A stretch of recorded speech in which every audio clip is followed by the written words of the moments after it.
All right, so this tutorial is going to be on reliability and performing a couple different reliability analyses in SPSS.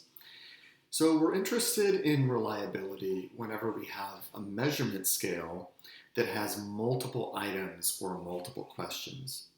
It's a general principle of psychological measurement that to really measure a psychological construct well, you need to use multiple items. So if you've taken a personality inventory, or if you've taken a questionnaire or a survey about your attitudes or your values, you often notice that a lot of the questions seem to be about the same thing, and that's by design. The idea is that if we want to measure something, really in order to measure the full scope of the construct, we want to use multiple questions, but also using a measurement tool that has multiple items that measure the same thing should be a more reliable form of measurement. And it really comes down to the idea in what's called classical measurement theory that everything that we measure is made up of two basic components. The first is a true score, that is what we really intend to measure. So if you think about your personality, or if you think about your attitudes, or you think about your values, how you feel is your true score.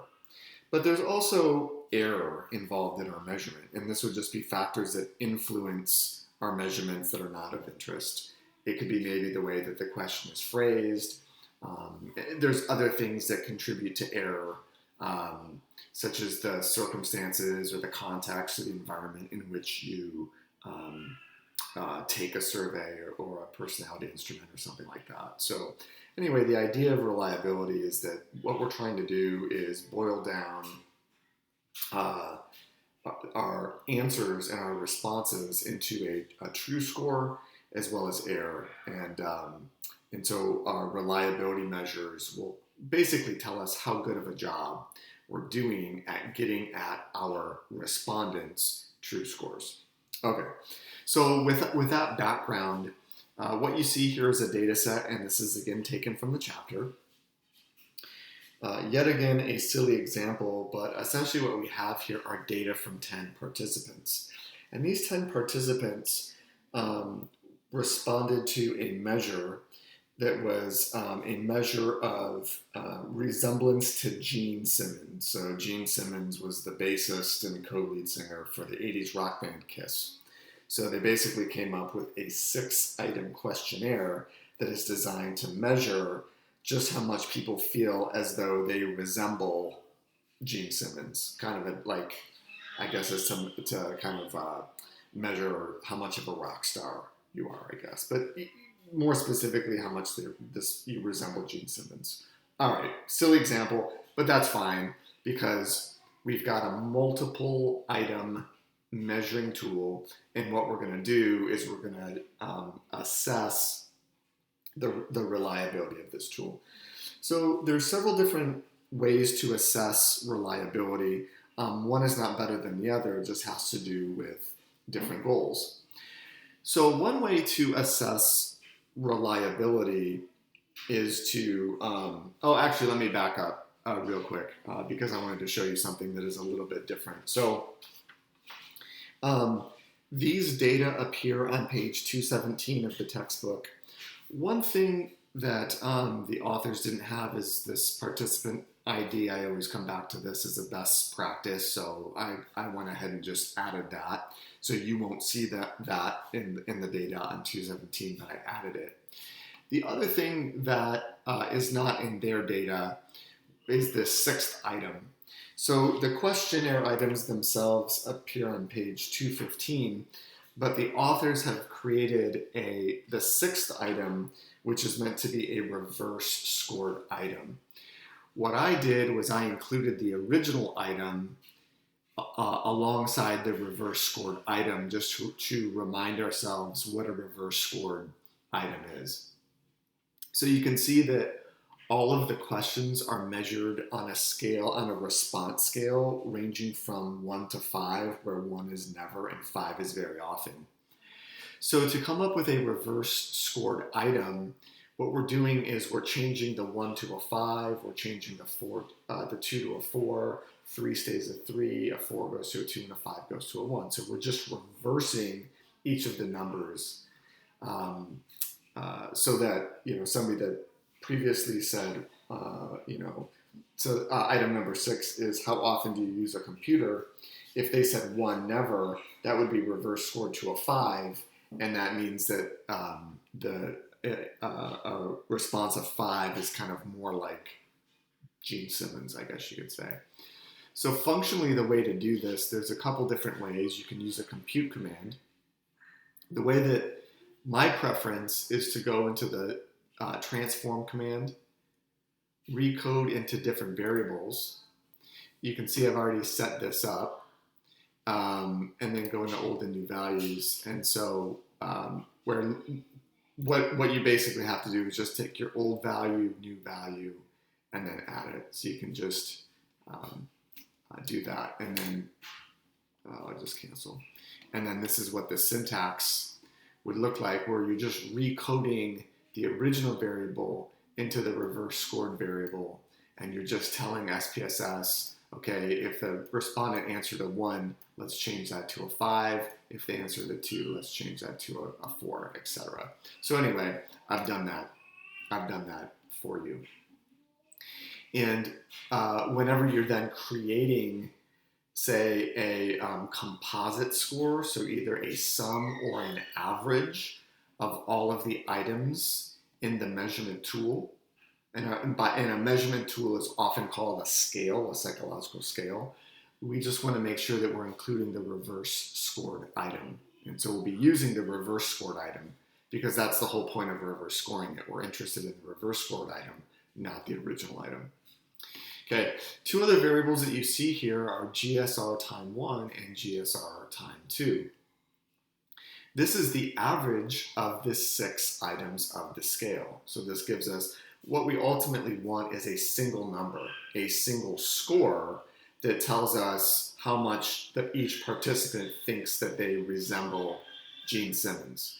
So it's very difficult to work with all 6 questions. We just want to boil it down to a single number. We want a single number that describes the participant. And this is the same way with all psychological scales, is that you get a single number that is, say, your extroversion score, or you get a single number that is your job satisfaction score.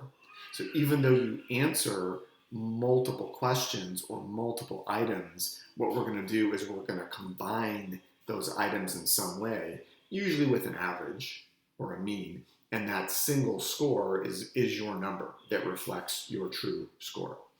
So that was done for GSR time 1, and you can just take a look at that syntax right here. Recall that the way that we do that is through use of a compute statement. I'll just show you. You can go into our transform compute variable, our target variable, GSR time 1.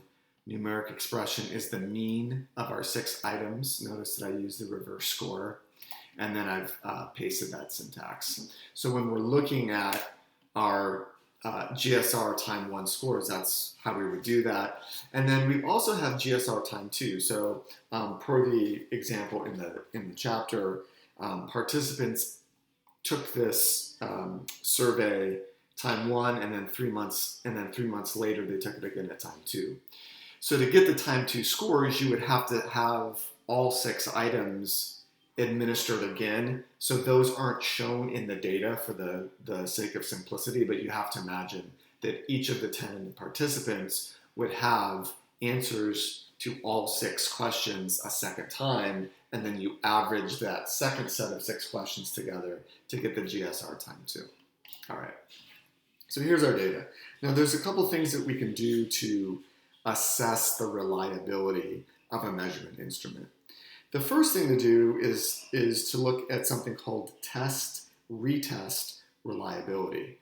This is the idea that if we have a good measurement tool, generally speaking, people should get a consistent score if they take it at one time and then at some other time in the future. So what we can do is we can look at the correlation between scores at time 1 to scores at time 2. So we've had a previous module on correlation, and that is a very simple way to measure test-retest reliability, is we could just run the correlation between people's scores at time 1 and their scores at time 2. Obviously, a higher correlation is going to speak to stronger reliability.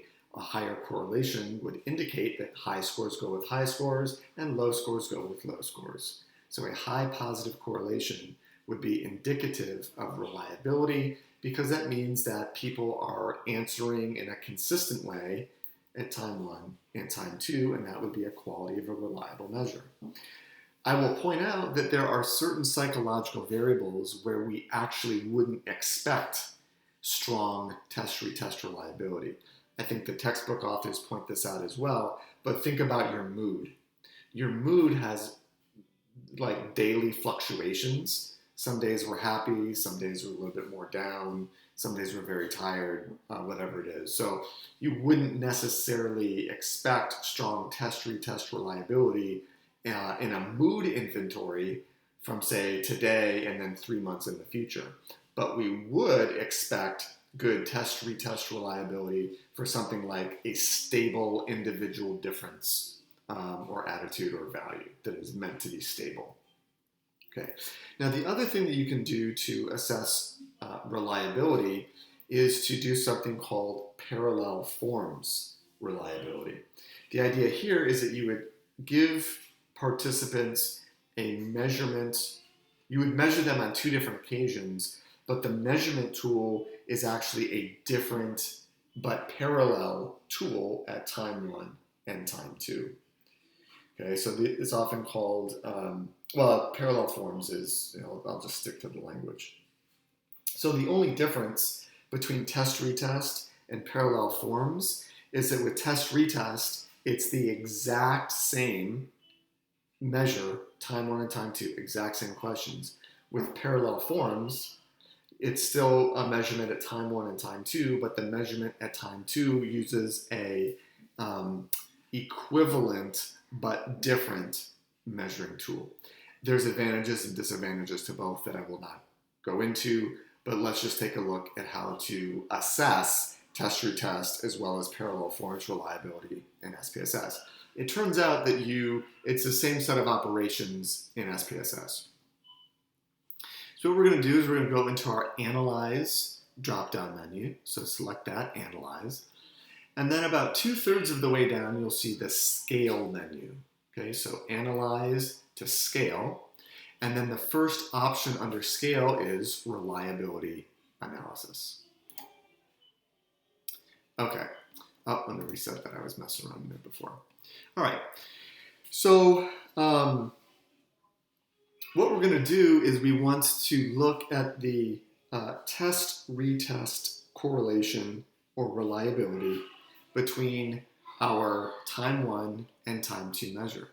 So what we're going to do is just highlight those and move them over. We're going to move those over into the items field. We don't need to worry about this second ratings field below. So we're going to move GSR time 1 and GSR time 2 into the items field. Excuse me. Under model, we've got a drop-down menu, and you'll see that there's a couple different choices. We're going to go down to parallel for parallel forms. Notice that there is not a model called test-retest. Essentially, it is the same operation. The only difference between test-retest and parallel is the measure that you provide SPSS.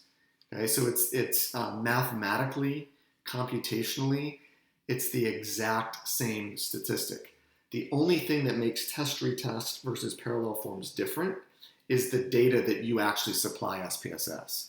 In the test-retest case, you're using the same measurement tool on 2 separate occasions. On parallel forms, you're using a different but equivalent measurement tool on 2 different occasions. But the option for both is parallel. All right, so we'll go ahead and paste that. And then let's see, let's open that up, the syntax. I've got all my other stuff here. And then we'll play that.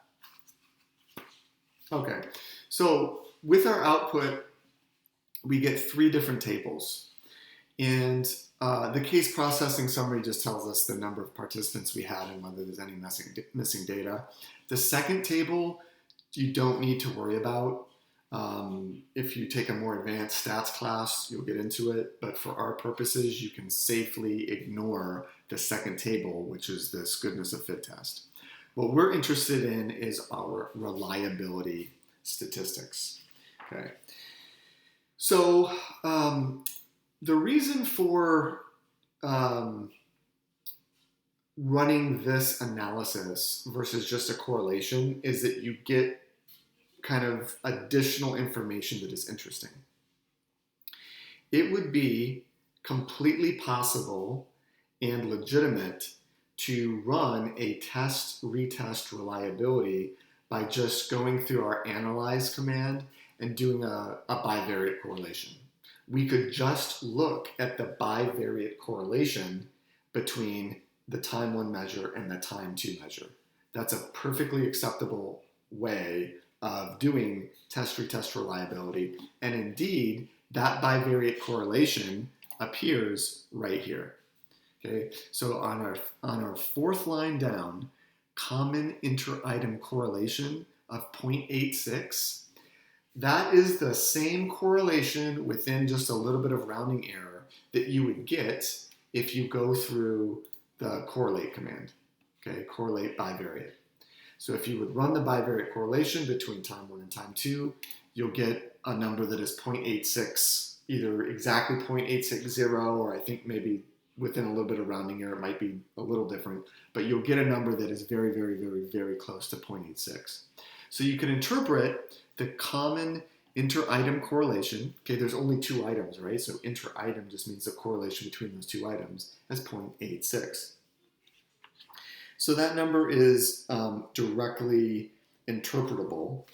And there's some guidelines given. And so, for example, on page 220, what the textbook authors suggest is that generally speaking, a test-retest or a parallel forms reliability of 0.4 or greater across at least 3 months is considered acceptable. So we have here a test-retest correlation of 0.86. So we've got a very strong positive correlation between time 1 and time 2. So we have strong test-retest reliability. Very consistent scoring from time 1 to time 2. Recall that a perfect correlation will be 1, where there's a perfect 1-to-1 correspondence between, the highest score at time 1 is the highest score at time 2, the lowest score at time 1 is the lowest score at time 2, and everything is directly mapped on. So we're not at a perfect positive 1, but we've got a very high number here. So strong test-retest reliability. There's a couple interests. So the advantage of using the reliability procedure, though, over and above the correlation procedure, is that you get a little bit more information. And so I'll interpret these top 3 lines. Okay. So I think the next line of interest is the true variance score. So this is the amount of variability in the scores that is attributable to participants' true score. Okay, so at the top of the tutorial, I talked about the difference between a true score and kind of error variance, and then the true score reflects, your true score. But when we answer questions, some of the way that we answer is attributable to our true score, and some is just error. Well, using this technique, we're able to parse apart the variance, and when we talk about variance, we're just talking about the reason that scores are different from a mean. So part of the variability or variance in scores is attributable to a true component, and some is attributable to error. And so that's what we're able to get with this analysis, is a breakdown. Okay, so you can see the true variance and then the error variance. And if we add up 0.713 and 0.116, that adds up to 8 to 9, which is the common variance. That common variance can be interpreted in much the same way that you learned variance in your statistics class. So a variance is just the sum of the squared, the average of the sum of the squared deviations from the mean. So if we think about these two measures, the time 1 measure and the time 2 measure, if you put all of those numbers into a big pot and you stir them up, there's a mean of those numbers, right? You could think of it as kind of a grand mean. If you would calculate then the variance of all of those numbers with that grand mean, you get a number that is 0.829, okay? It's possible to separate that variance into a true score variance and then an error variance. And there's a mathematical procedure to do that, but we won't worry about it. It suffices to know that what this procedure allows us to do is parse apart variability in people's scores that is attributable to their true score versus error. The correlation, interestingly enough, of 0.86 is the ratio of the true variance to the common variance. Okay, so you can get 0.86 by dividing 0.713 by 0.829, and that's written up in the book. You can find that on page 220. Okay, and that would be the exact same procedure if we would do a parallel form as well. So it's the same interpretation, it's the same form. All right, so the next thing that we're going to learn is to be able to assess reliability if we only got scores from people at one time. So we only have a time 1 measurement, okay?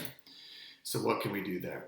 Well, there's two different ways that we're going to learn to assess reliability with just a single time point. And they're both based on the idea of internal consistency. The idea is that in a multiple item measure, if an item should be internally consistent in the sense that people should respond to each of the items in a consistent way. So if all 6 of these items are measuring resemblance to Gene Simmons, we'd expect that a participant that thinks that they actually resemble Gene Simmons should have high scores across all 6 items, and somebody that thinks that they don't resemble Gene Simmons very much should have low scores across all items. In other words, participants answer the questions in an internally consistent way. And so there's a couple different ways to measure just how internally consistent is our measurement tool. The first way is to calculate reliability based on a metric called split half reliability. And this is very literally done by comparing 2 different halves or 2 different parts of a measurement tool. And so those 2 different halves can be based on like the first half of the questions and the second half of the questions. It could be based on responses to the odd items versus the even items. It's however it makes sense to split it up. Usually it's first half, second half, or even odd, something like that. The idea would be if our respondents answer in a consistent way, their scores on one half of the question should be very similar to their scores on the second half of the questions. And we could look at the relationship or the correlation between scores on, say, the first half and the second half. And again, we would predict that if people are answering in a consistent way, those that believe that they resemble Gene Simmons should get high scores on both halves. And people that don't think that they resemble Gene Simmons should get low scores on both halves. Therefore, we can look at the correlation between both halves. All right, so here's how we do that. We're going to go back up to our Analyze menu and Scale and Reliability Analysis. Okay, we've got our GSR time 1 items in there, so we're going to move those out. So following the example in the textbook, they calculated split half reliability by looking at odd items versus even items. And so that's what we'll do. So on our item list, what we're going to do is we're first going to move over our odd items. Okay, so 1, 3, and 5. So those are in the list first. Basically, SPSS is going to know which is our first half and our second half by taking the items and then selecting the first half of the items. So if we want to compare odd to even, our first items need to be the odd items, okay? So I moved my odd items over there first. Next, right below, we're just going to enter the even items. So we're going to put in 2 and 4, and then 6R. And then in model, I'm going to select split half.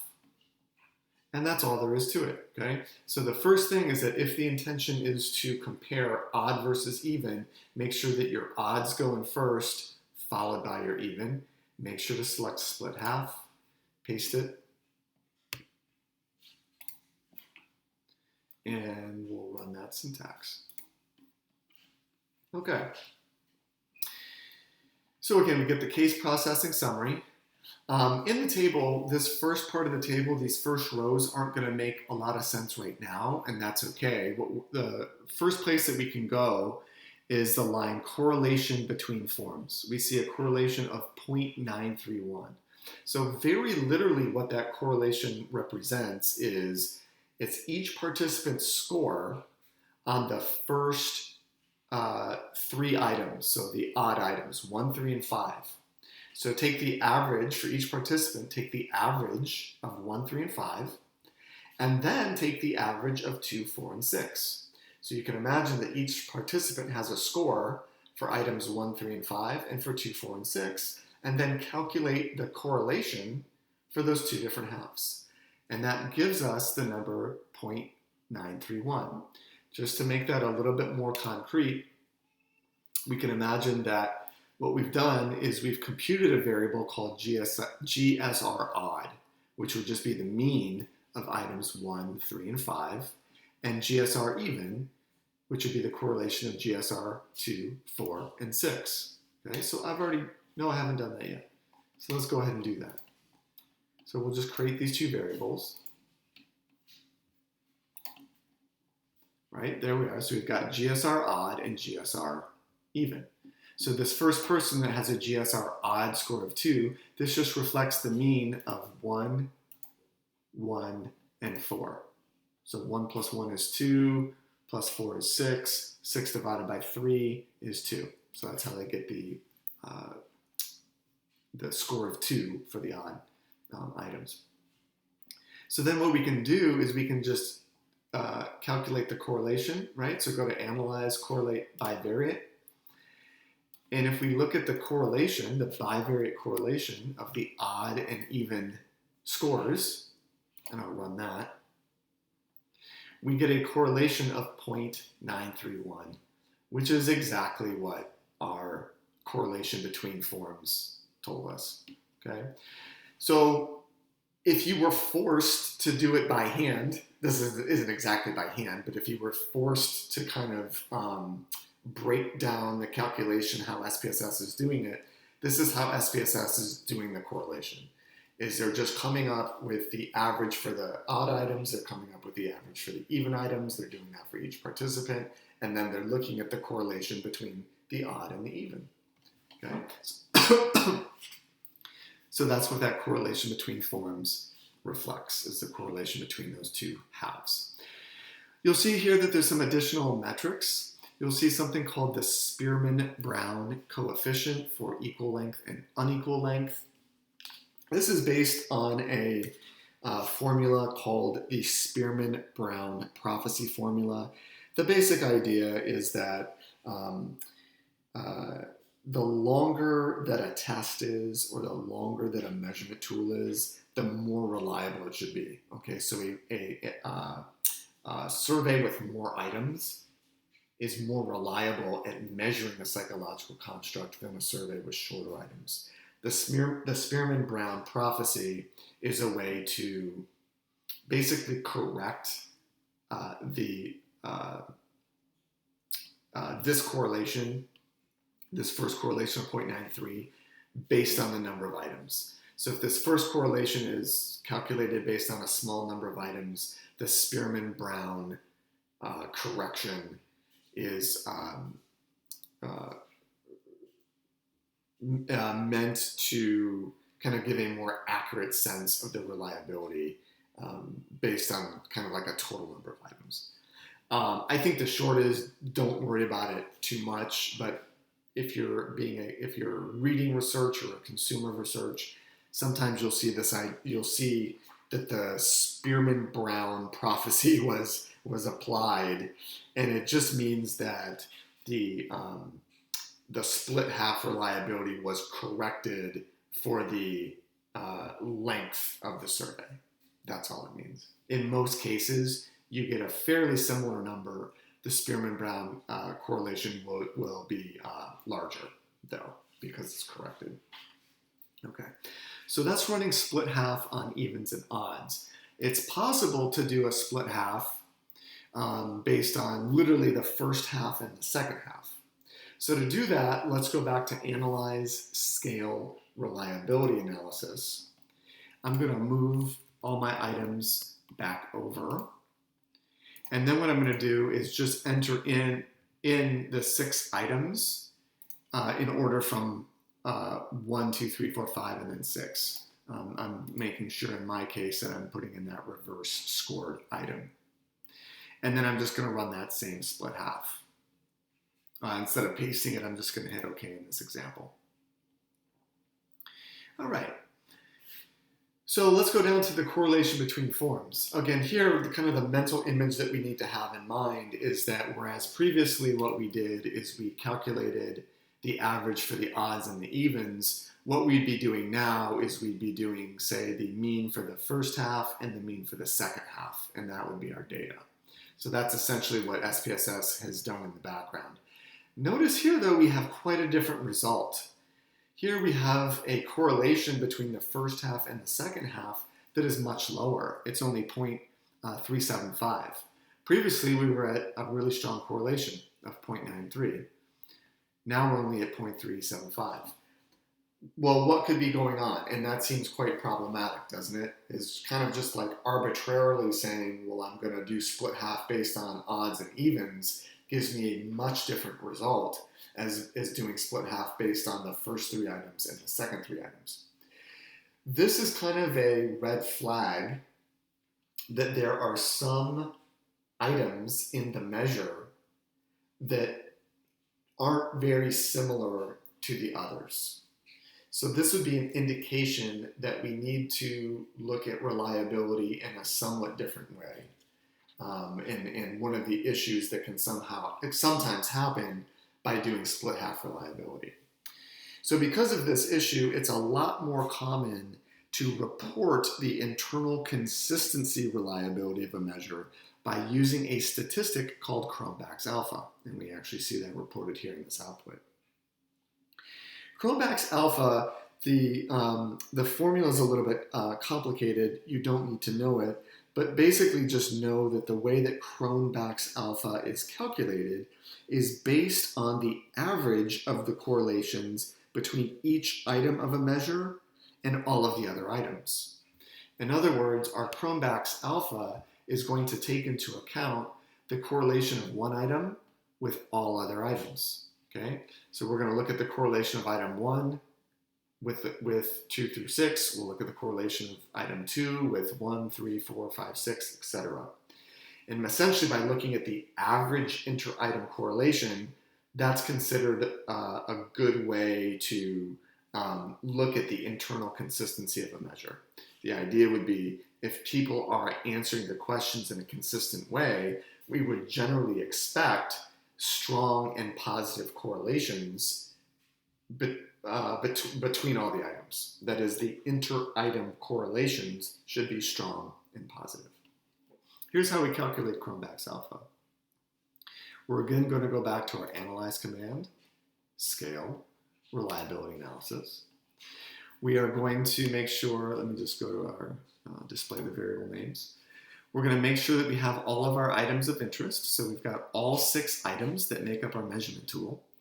And our model is going to be alpha for Chromebox Alpha. Okay. So essentially in our reliability analysis, we're all in the same dialog box menu, and we're just choosing between different models. So we're ending here with alpha for Chromebox Alpha. Whereas the previous analyses, we didn't select any options. For Chromebox Alpha, we are. We're going to go into that statistics menu. And in our statistics, we're going to request the scale if the item is deleted. And we're also going to select inter-item correlations. And selecting both of these options will allow us to do some diagnosis of the quality of the items. Okay, continue. And then we'll paste that.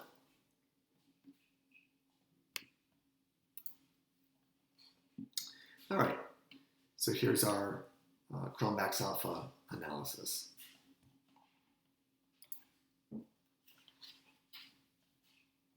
All right, we've got our case processing summary. And then here's our Chromebox Alpha statistics. You'll notice that there's 2 Chromebox Alpha statistics that SPSS gives. One is based on unstandardized item, the other is based on standardized items. For the most part, we use Chromebox Alpha, this first one, so long as all of the items are measured using the response scale. We just use the, I guess, regular or unstandardized Chromebox Alpha. Okay, so that's going to be most of the time. Chromebox Alpha based on standardized items is basically performing the same analysis after each of the scores has been converted to a z-score. And so this is useful when we have items that comprise a scale, but when each item uses a slightly different response scale. So for instance, here we're using a 1 through 5 response scale that is based on frequency. But if you had, like, some of the items were measured on a 1 through 5 scale and some were measured on a 1 through 7 scale, you'd want to do Chromebox Alpha based on standardized items. Okay. The other thing we have here is the number of items in the scale. Of course, there was 6. All right. So the next table of interest will be this inter-item correlation matrix. So we've got a lot of information here, but we've got a similar interpretation to the correlation matrix that we had from a previous tutorial. Notice that we've got redundant information. You can think about this diagonal as being the correlation of each item with itself, and that's why we see the ones. Okay, so the correlation of item 1 with item 1 is a perfect positive correlation of 1. Notice that the information on the bottom diagonal is the exact same as the information on the top diagonal. So there's redundant information we don't need to use at all. So what you can see here is that the correlation of item 1 with item 2 is 0.946. That same number, 0.946, appears both above and below the diagonal. We're just looking at the correlation of item 1 with item 2. It's the same thing as the correlation of item 2 with item 1. That's how you look at it. So I'm just going to be focusing on the information below the diagonal. So this is useful to get a sense of all these inter-item correlations. Okay, so essentially what we have here is a correlation of all the items with all of the other items. Recall that Chromebox Alpha is ultimately a measure of internal consistency, and it is based on the average inter-item correlation. So the idea would be if we took all of these correlations between the variables and we averaged them together, that is going to be indicative of our Chromebox Alpha. It's not exactly the perfect average of these things, that there's more that goes into the formula, but just kind of conceptually, Chromebox Alpha is derived by taking the average of all of these inter-item correlations. So certainly we get a high alpha to the extent that we've got high correlations between all the items. So it's useful for the purposes of kind of diagnosing the quality of a measure to look at these inter-item correlations. what we see is that item 1 seems to correlate very strongly with item 2, 3, and 4, right? We see strong positive correlations in the 0.9s. But then when we get to item 5, we've got a negative correlation. And then when we get to item 6, we've got 0 correlation. So our participants are responding in a consistent way, pretty much item 1 through item 4. They're answering those questions in a similar way.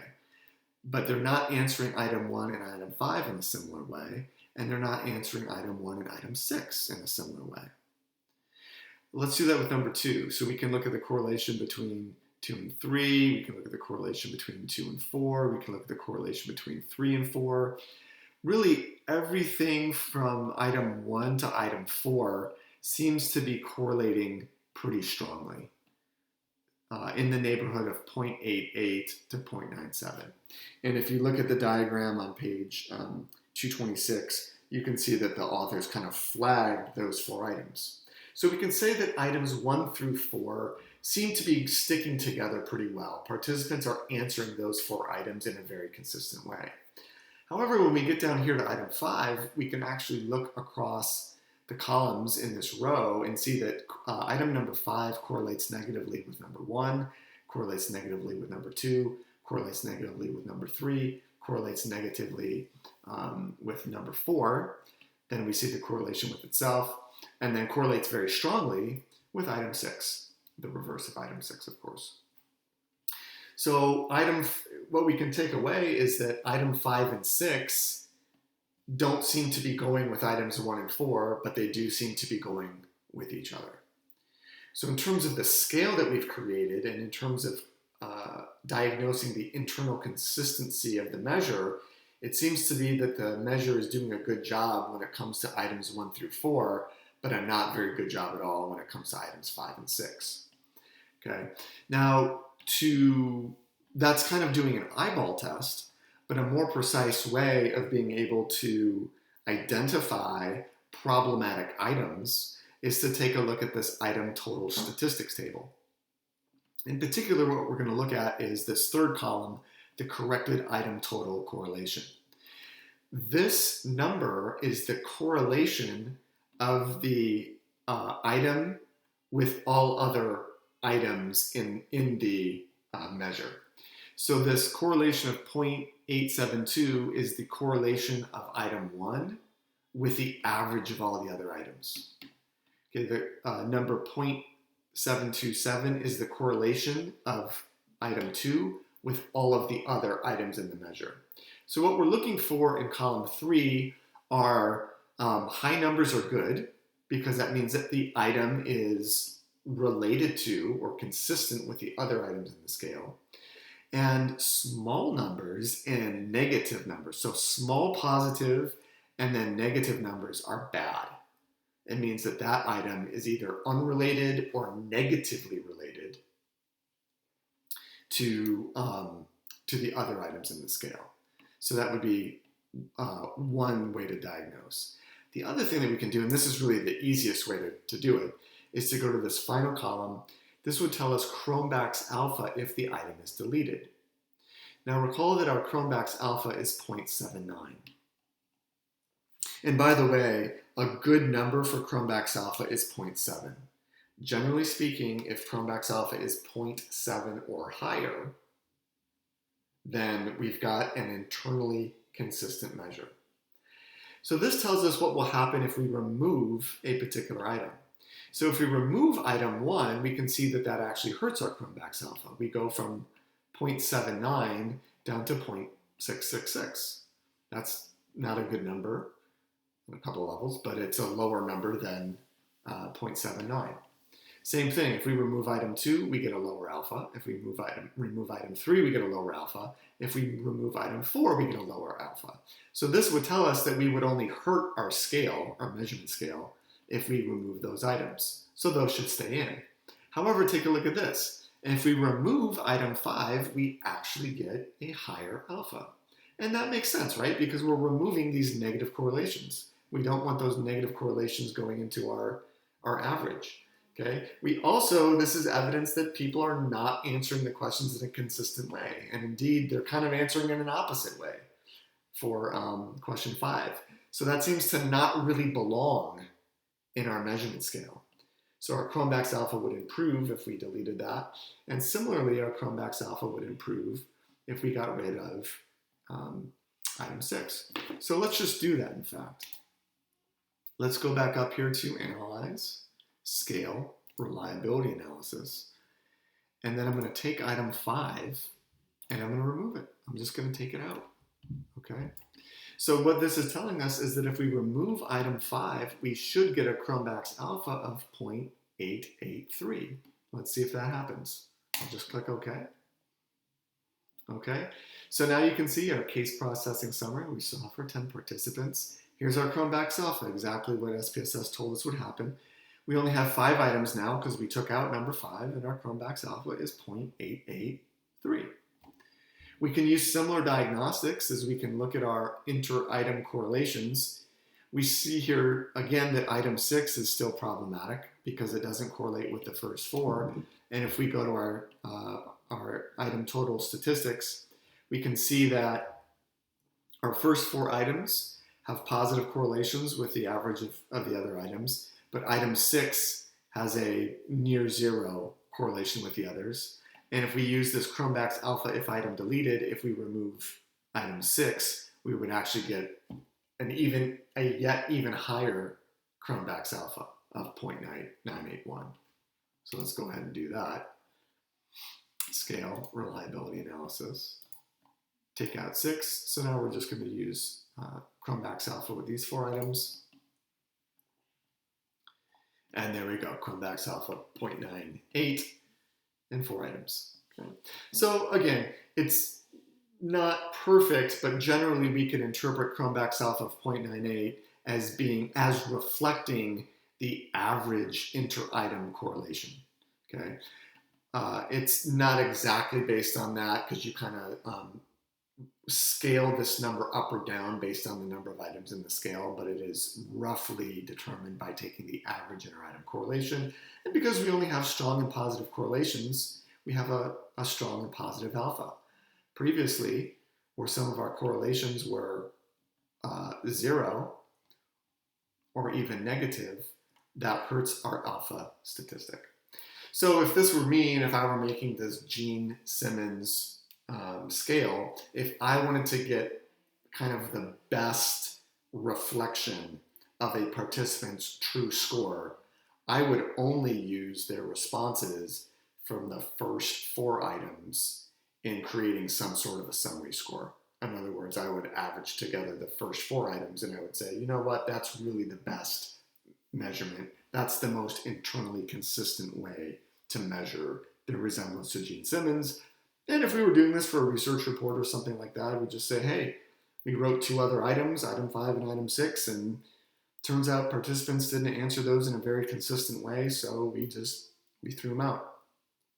And there's pros and cons in doing that. And you know, when you take a research methods class or go on to graduate school or whatever it is, you know, those items, those issues can be discussed in more detail. But for right now, this is just how to go about doing kind of a diagnosis of which questionnaire items are good and which are bad from an internal consistency reliability perspective. Okay, so that should be everything that you need to do to know to do your lab assignment. In your lab assignment, you're going to be working with another sample set of data. Comes from the back of the chapter. It's slightly different data, so make sure to use the data from the back of the chapter. Don't use the data that's presented here. You'll be asked to do a test-retest reliability. You'll be asked to do split-half reliability. You'll be asked to do Chromebox Alpha. And you'll be asked to inspect in the case of Chromebox Alpha, inspect these inter-item correlations, the item total statistics, and kind of go through the same diagnosis as I just did in this tutorial. So that's it. I hope that you'll find it useful for completing your lab assignment.